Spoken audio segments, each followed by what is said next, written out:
Democracy may be restored to Environment Canterbury sooner rather than later. Prime Minister John Key says the Canterbury region's council elections could be held in the next year after public consultation.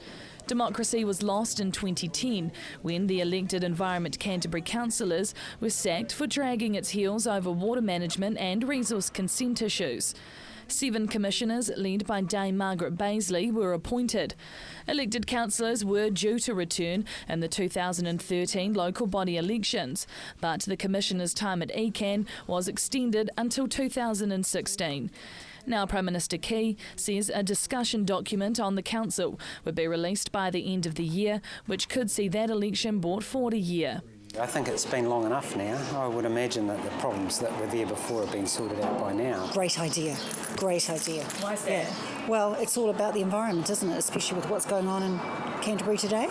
Key told Radio New Zealand he would like to see democracy restored to Ecan. He says there were 2 options, including restoring total democracy or a mixture of the two for a period of time.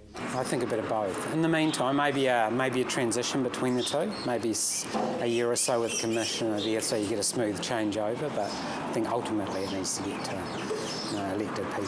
Probably people who are elected on the board, I'd say. I think it's just a good public Canterbury should get their say. Because we're the people it affects, so we should say who gets in. Haven't thought about it, to be quite honest with you. I wouldn't like to give an opinion on that, but I think it should be brought forward, certainly.